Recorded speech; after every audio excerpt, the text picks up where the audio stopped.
이러면 안 되는 거 아시죠? 그녀의 목소리가 어둠 속에서 들려왔습니다. 저는 대답 대신 침묵했습니다. 호텔 복도의 차가운 공기가 뺨을 스쳤습니다. 알아요. 하지만 더 이상 말을 잇지 못했습니다. 카드키를 쥔 손이 떨리고 있었습니다. 20년 결혼 생활, 두 아이의 아버지라는 사실이 머릿속을 스쳤습니다. 지금 돌아가셔도 돼요. 그녀가 말했습니다. 하지만 제 발은 움직이지 않았습니다. 이성과 감정 사이 어딘가에서 저는 무너지고 있었습니다. 그날 밤, 저는 돌이킬 수 없는 선택을 했습니다. 오늘의 이야기를 시작하겠습니다. 구독과 좋아요는 제게 큰 힘이 됩니다. 제 이름은 이준혁입니다. 올해 45입니다. 평범한 회사원입니다. 중견 제조업체에서 부장으로 일하고 있지요. 아내 수진이와는 26에 만나 29에 결혼했습니다. 첫 딸 지은이가 고등학교 2학년, 아들 민재가 중학교 3학년입니다. 누가 봐도 평범한 가정이었습니다. 아침 7시면 일어나 출근 준비를 했습니다. 아내가 차려준 아침을 먹고 아이들에게 잘 다녀오라 인사를 건넸습니다. 저녁이면 집으로 돌아와 TV를 보다 잠들었습니다. 그렇게 20년을 살았습니다. 언제부턴가 권태가 찾아왔습니다. 아내와의 대화는 점점 줄어들었습니다. 저녁 먹었냐? 애들 숙제는 했냐? 같은 말뿐이었습니다. 손을 잡은 지도, 눈을 마주친 지도 기억이 나지 않았습니다. 외로움이었을까요? 아니면 무료함이었을까요? 작년 가을, 회사에 새로운 팀원이 들어왔습니다. 서연이 32살의 미혼 여성이었습니다. 마케팅 파트에서 우리 팀으로 왔습니다. 첫 인상은 평범했습니다. 단정한 외모, 조용한 성격이었습니다. 인사를 받을 때 저는 그저 고개만 끄덕였습니다. 또 한 명의 팀원일 뿐이라고 생각했습니다. 하지만 함께 일하면서 조금씩 달라졌습니다. 그녀는 일을 잘했습니다. 보고서는 깔끔했고 프레젠테이션은 설득력이 있었습니다. 회의 중 날카로운 질문을 던질 때면 저는 그녀를 새롭게 보게 됐습니다. 어느 날부터 점심을 함께 먹기 시작했습니다. 처음엔 팀 전체가 함께였습니다. 하지만 하나둘 빠지면서 결국 둘만 남게 됐습니다. 식당 창가 자리였습니다. 햇살이 그녀의 옆 얼굴을 비췄습니다. 그녀는 제게 이 일을 왜 선택했냐고 물었습니다. 저는 그냥 살다 보니 여기까지 왔다고 대답했습니다. 솔직한 말이었습니다. 꿈은 없었냐는 그녀의 물음에 저는 쓸쓸하게 웃었습니다. 있었지만 어느새 사라졌다고 말했습니다. 젊었을 땐 누구나 꿈을 꾸지 않냐고 덧붙였습니다. 그녀는 고개를 끄덕이며 자신도 여전히 방황 중이라고 말했습니다. 30이 넘었는데도 뭘 해야 할지 모르겠다고 했습니다. 커피잔을 두 손으로 감싸 쥔 채 결혼은 해야 하는지, 이 일은 계속해야 하는지 고민이라고 털어놓았습니다. 저는 그런 고민이 나이와 상관없다고 답했습니다. 40이 넘어도 똑같고 어쩌면 더 깊어진다고 말했습니다. 그녀가 저를 바라봤습니다. 눈빛에 무언가가 담겨 있었습니다. 그 순간 묘한 동질감이 느껴졌습니다. 그날 이후 뭔가 달라졌습니다. 출근길이 기다려졌습니다. 회사에 도착하면 제일 먼저 그녀의 자리를 확인했습니다. 점심시간이 되면 자연스럽게 그녀에게 다가갔습니다. 그녀의 미소가 좋았습니다. 저는 조금씩 변하고 있었습니다. 아침의 거울을 더 오래 봤습니다. 옷차림에 신경을 쓰기 시작했습니다. 향수도 뿌렸습니다. 아내는 눈치채지 못했습니다. 아니, 관심이 없었는지도 모릅니다. 어느 금요일 저녁이었습니다. 프로젝트가 마무리되고 팀원들과 회식을 했습니다. 2차, 3차로 이어지며 하나둘 빠져나갔습니다. 결국 그녀와 둘만 남았습니다. 밤거리를 함께 걸었습니다. 10월의 바람이 차가웠습니다. 그녀가 팔짱을 끼며 추워한다고 말했습니다. 택시를 잡겠다고 했지만 그녀는 조금만 더 걷고 싶다고 했습니다. 우리는 말없이 걸었습니다. 천천히, 나란히. 그녀가 제게 행복하냐고 물었습니다. 갑작스러운 질문이었습니다. 저는 대답하지 못했습니다. 솔직히 잘 모르겠다고, 행복이 뭔지 모르겠다고 말했습니다.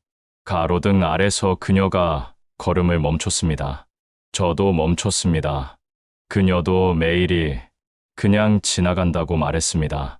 작은 목소리였습니다.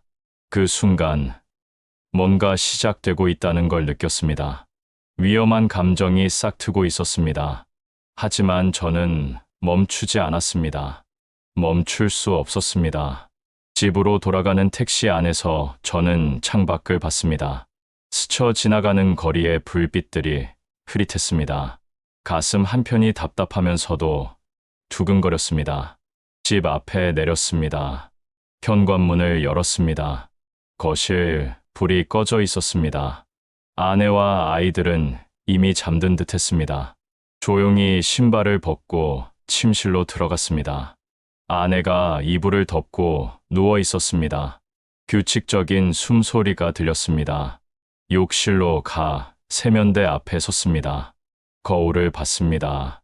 그 안에 낯선 남자가 서 있었습니다.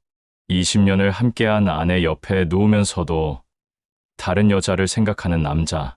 차가운 물로 얼굴을 씻었습니다. 하지만 그녀의 미소는 지워지지 않았습니다. 그날 밤, 저는 잠들 수 없었습니다.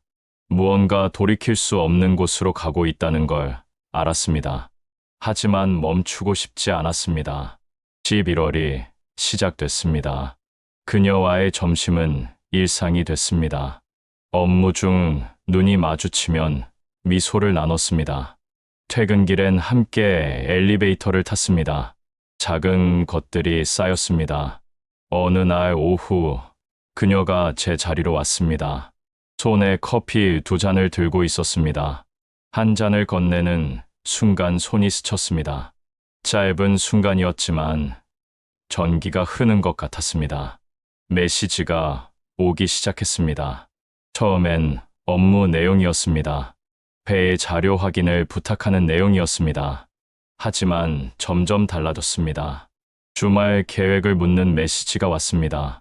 저는 집에서 쉰다고 답했고, 그녀도 혼자 영화를 본다고 답했습니다. 외롭지 않냐고 물었더니 가끔 그렇다는 답이 왔습니다. 대화는 밤늦게까지 이어졌습니다. 침대에 누워서도 핸드폰을 들여다봤습니다. 옆에서 아내가 자고 있었습니다.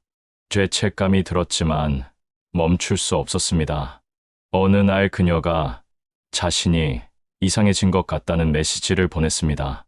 이유를 묻자 요즘 자꾸 제 생각이 난다고 답했습니다. 심장이 뛰었습니다. 손에 든 휴대폰이 떨렸습니다. 저도 그렇다고 답장을 보냈습니다.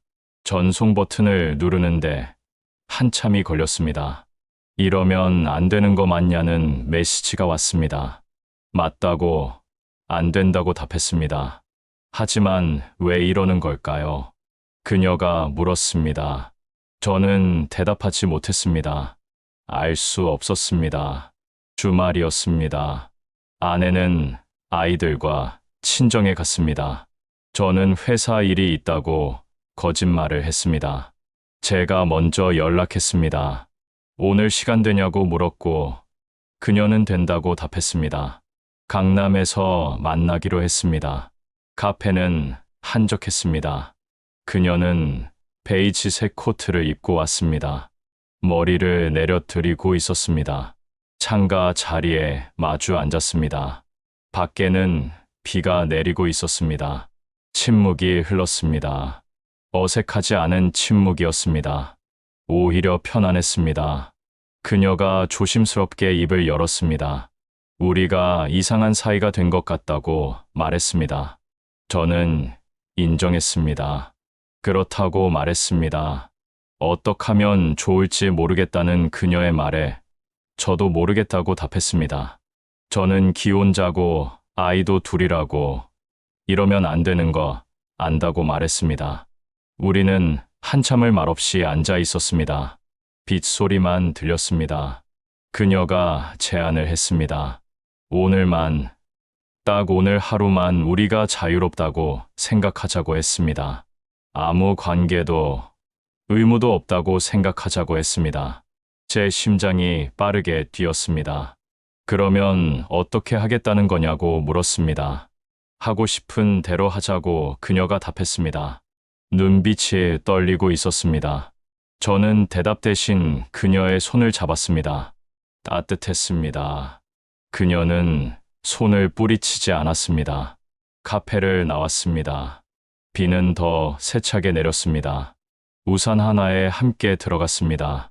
어깨가 닿았습니다. 목적지 없이 걸었습니다.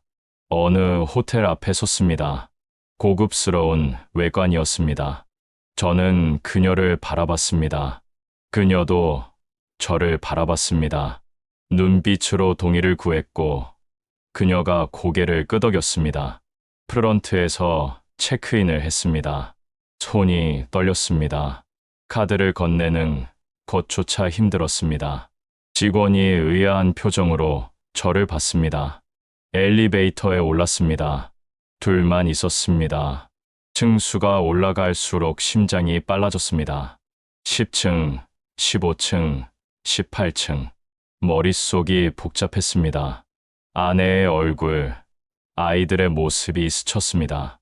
하지만 멈추지 않았습니다. 20층에 도착했습니다. 복도를 걸었습니다. 발소리만 울렸습니다. 2007호였습니다. 카드키를 문에 댔습니다. 삑 소리와 함께 문이 열렸습니다. 방 안으로 들어갔습니다. 넓은 침대가 보였습니다. 창 밖으로 도시의 야경이 펼쳐졌습니다. 그녀가 코트를 벗었습니다. 저도 재킷을 벗었습니다.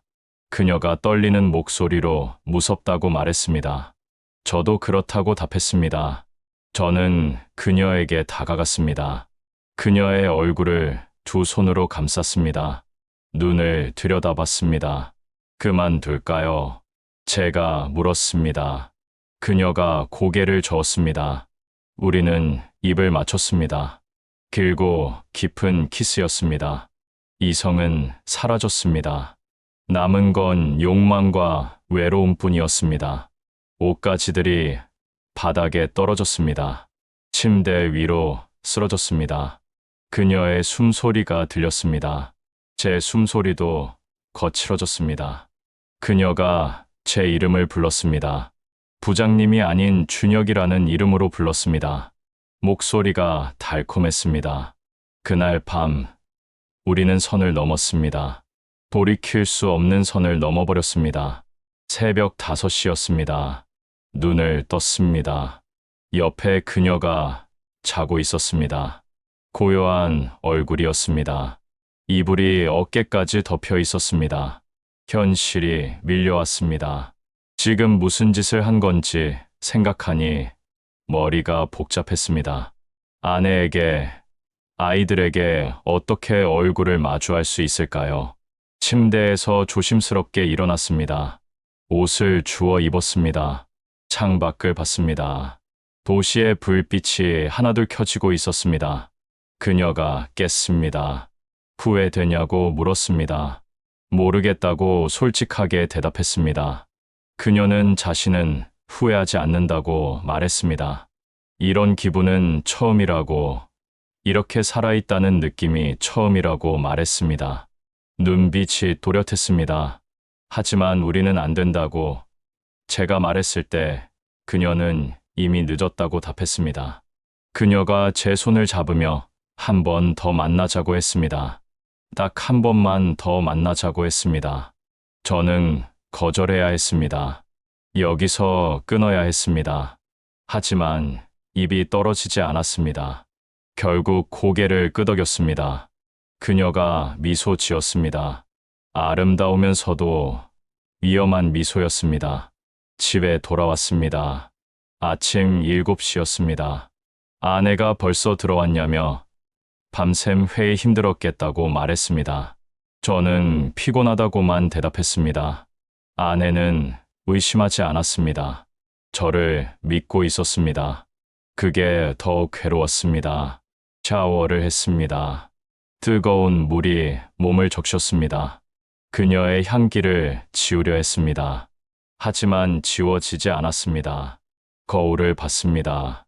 거기에 비친 남자가 낯설었습니다. 20년을 함께한 아내를 배신한 남자, 두 아이의 아버지라는 걸 잊은 남자. 식탁에 앉았습니다. 아내가 차려준 아침이 있었습니다. 된장찌개, 계란말이, 김치. 맛있게 먹으라는 말에 고맙다고 답했습니다. 젓가락을 들었습니다. 하지만 목으로 넘어가지 않았습니다. 딸이 얼굴이 안 좋다며 걱정했습니다. 피곤해서 그렇다고 대답했습니다. 아내가 무리하지 말라고 말했습니다. 건강이 제일 중요하다고 말했습니다. 다정한 목소리였습니다. 이 사람은 나를 믿고 있다는 생각이 들었습니다. 20년을 함께 했으니까요. 죄책감이 밀려왔습니다. 하지만 동시에 그녀의 얼굴이 떠올랐습니다. 회사에 갔습니다. 그녀가 자리에 앉아 있었습니다. 눈이 마주쳤습니다. 그녀가 살짝 미소 지었습니다. 점심시간, 그녀가 함께 먹자고 했습니다. 저는 거절했습니다. 오늘은 약속이 있다고 거짓말했습니다. 거리를 둬야 한다고 생각했습니다. 그녀의 얼굴이 어두워졌습니다. 가슴이 아팠습니다. 하지만 저녁에 메시지가 왔습니다. 피하는 거냐고 물었습니다. 아니라고 답했습니다. 내일 보자고 그녀가 말했습니다. 결국 약속했습니다. 끊을 수 없었습니다. 다음 날, 퇴근 후 만났습니다. 이번엔 다른 호텔이었습니다. 더 조심스럽게, 더 은밀하게. 한 번만이라고 했잖냐고 제가 말했을 때 그녀는 떠날 수가 없다며 제 품에 안겼습니다. 또다시 무너졌습니다. 이성은 사라졌습니다. 본능만 남았습니다. 일주일에 2번, 그 다음엔 3번. 우리는 계속 만났습니다. 점점 대담해졌습니다. 회사 근처 모텔에서 만나기도 했습니다. 차 안에서 키스하기도 했습니다. 어느 날 그녀가 사랑한다고 말했습니다. 저도 그렇다고 대답했습니다. 진심이었을까요? 착각이었을까요? 구분할 수 없었습니다. 그녀가 부인과 헤어지라고 말했습니다. 자신과 같이 살자고, 새로 시작하자고 말했습니다. 눈빛이 진지했습니다. 미쳤냐고 저는 반문했습니다. 나에겐 아이들이 있다고 말했습니다. 그녀는 아이들은 다 컸으니 이제 제 인생을 살라고 했습니다. 안 된다고 강하게 거절했습니다. 그럴 순 없다고 말했습니다. 그녀의 목소리가 높아졌습니다. 나와는 행복한데 부인과는 그냥 의무로 사는 거 아니냐고 따졌습니다. 그래도 안 된다고 목소리를 높였습니다. 그녀의 눈에 눈물이 고였습니다. 그럼 자신은 뭐냐고, 그냥 놀이감이냐고 물었습니다. 아니라고, 그런 게 아니라고 부인했지만 그녀는 소리쳤습니다. 진짜 자신을 사랑하는 거냐고, 아니면 그냥 외로워서 만난 거냐고 따졌습니다. 대답할 수 없었습니다. 저도 몰랐으니까요. 그날 우리는 싸우며 헤어졌습니다. 집에 돌아왔습니다. 밤 10시였습니다. 아내가 거실에 앉아 있었습니다. TV는 꺼져 있었습니다. 뭔가 이상했습니다. 분위기가 달랐습니다. 어디 갔다 왔냐고 물었습니다. 회사 회식이라고 거짓말했습니다. 거짓말이라고 아내가 단정적으로 말했습니다. 목소리가 차가웠습니다. 요즘 이상하다고 아내가 말했습니다. 핸드폰 계속 보고 늦게 들어온다고 했습니다. 여자 있다고 단정했습니다. 심장이 멈췄습니다. 무슨 근거로 그러냐고 물었을 때 아내는 냄새가 난다고 답했습니다. 다른 여자 향수 냄새가 난다고 했습니다. 아내가 일어나 제 앞에 섰습니다. 이제 그만하라고, 더 이상은 못 참는다고 말했습니다. 아내의 눈에서 눈물이 흘렀습니다. 20년을 함께 살았는데 어떻게 이렇게 배신할 수 있냐고 물었습니다. 정말 다른 여자냐고 다시 물었습니다. 대답할 수 없었습니다. 고개를 숙였습니다. 대답하라는 아내의 외침에 미안하다고 겨우 말했습니다. 아내가 주저앉았습니다. 바닥에 털썩 앉아 울기 시작했습니다. 어떻게 자신에게 이럴 수 있냐고 울부짖었습니다. 그 모습을 보는 게 너무 괴로웠습니다. 하지만 다가갈 수 없었습니다. 딸의 목소리가 들렸습니다. 방문이 열렸습니다. 엄마가 왜 우냐고 물었습니다. 아내가 들어가 있으라고 말했지만 딸은 아빠가 뭐 잘못한 거냐고 물었습니다. 딸이 저를 쳐다봤습니다. 눈빛에 혼란이 담겨 있었습니다. 아들도 방에서 나왔습니다. 무슨 일이냐고 물었습니다. 저는 아무 말도 할 수 없었습니다. 그저 서 있을 뿐이었습니다. 아내가 아이들에게 방으로 들어가라고 했습니다. 엄마 아빠가 이야기할 게 있다고 말했습니다. 아이들이 망설이다 방으로 돌아갔습니다. 문이 닫혔습니다. 아내가 저를 올려다봤습니다. 눈물로 범벅이 된 얼굴이었습니다. 누구냐고 물었습니다. 누구랑 바람을 피웠냐고 물었습니다. 회사 사람이라고 답했습니다. 더 이상 숨길 수 없었습니다. 얼마나 됐냐고 물었습니다. 한 달쯤 됐다고 대답했습니다. 아내가 웃었습니다. 비참한 웃음이었습니다. 한 달이나 됐다고 되뇌었습니다. 그 여자를 사랑하냐고 물었습니다. 대답하지 못했습니다. 모르겠다고 말했습니다. 아내가 고개를 저었습니다. 믿을 수 없다는 표정이었습니다. 20년을 함께 살았다고, 아이들을 키웠다고, 좋을 때도 힘들 때도 함께 했다고 말했습니다. 그런데 한 달짜리 관계가 20년을 무너뜨릴 수 있냐고 물었습니다. 저는 아무 말도 할 수 없었습니다. 아내가 일어섰습니다. 방으로 들어갔습니다. 문을 닫았습니다. 안에서 잠그는 소리가 들렸습니다. 저는 거실에 혼자 남았습니다. 소파에 앉았습니다. 머리를 감싸 쥐었습니다. 무엇을 한 건지 실감이 났습니다. 20년을 쌓아온 모든 것을 무너뜨린 겁니다. 핸드폰이 울렸습니다. 그녀였습니다. 메시지를 읽지 않았습니다. 읽을 수 없었습니다. 밤새 잠들지 못했습니다. 소파에 앉아 창밖을 봤습니다. 해가 떠올랐습니다. 아침이 됐습니다. 아내가 방에서 나오지 않았습니다. 아이들도 나오지 않았습니다. 회사에 가지 못했습니다.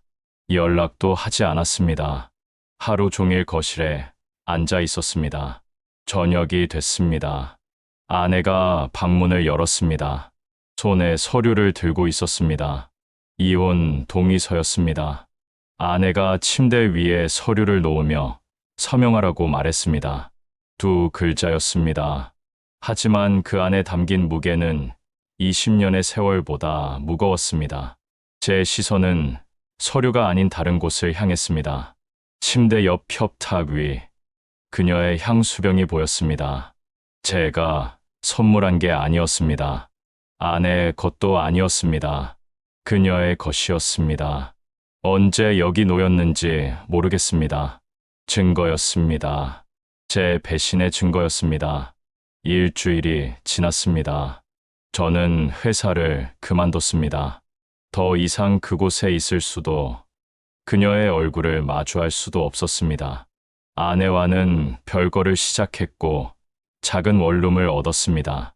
짐을 쌀 때 아내는 한마디도 하지 않았습니다. 아이들은 저를 보지 않았습니다. 집을 나서는 순간 모든 게 끝났다는 걸 알았습니다. 원룸은 좁고 창문도 작았습니다.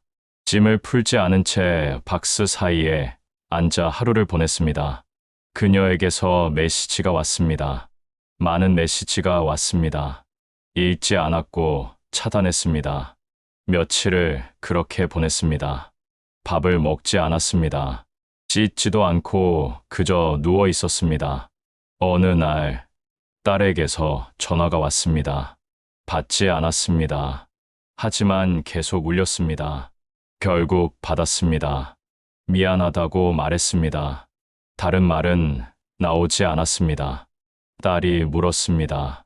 왜 그랬냐고, 우리가 뭐가 부족했냐고 물었습니다. 대답할 수 없었습니다. 부족한 게 아니었으니까요. 잘못은 전부 제게 있었습니다. 딸이 울기 시작했습니다. 전화 너머로 흐느끼는 소리가 들렸고 가슴이 찢어지는 것 같았습니다. 전화를 끊었습니다. 바닥에 주저앉아 처음으로 울었습니다. 한 달이 지났습니다. 형에게 연락이 왔습니다. 만나자고 하더군요. 거절했지만 형은 강하게 나왔습니다. 카페에서 만났고 형은 말없이 수척해진 저를 봤습니다. 이제 어쩔 거냐고 형이 물었고 모르겠다고 답했습니다. 정말 모르겠다고 했습니다. 형이 말했습니다. 잘못했으면 바로 잡아야 한다고, 도망치지 말라고 했습니다. 이미 다 끝났다고 말했습니다. 형이 고개를 저었습니다. 끝난 게 아니라 끝내려고 하는 거라고, 편하게 도망치려는 거라고 했습니다. 형의 말이 가슴을 찔렀습니다. 수진이를 찾아가라고 형이 말했습니다. 무릎 꿇고 빌라고 했습니다. 용서받을 수 없어도 용서를 구하라고 했습니다. 집 앞에 섰습니다. 손이 떨렸습니다. 현관 비밀번호를 눌렀습니다. 바뀌어 있었습니다. 초인종을 눌렀습니다. 한참을 기다렸습니다. 아내가 문을 열었습니다. 저를 보는 순간 표정이 굳었습니다. 들어가도 되냐고 물었습니다. 아내는 대답 없이 문을 열어뒀습니다. 거실로 들어갔습니다. 모든 게 그대로였습니다. 하지만 제 흔적은 지워져 있었습니다. 아내가 무슨 일로 왔냐고 물었습니다. 무릎을 꿇었습니다. 바닥에 이마를 대고 미안하다고 말했습니다. 아내는 아무 말이 없었습니다. 고개를 들어 아내를 봤습니다. 변명하지 않겠다고 말했습니다. 모든 게 제 잘못이라고 인정했습니다.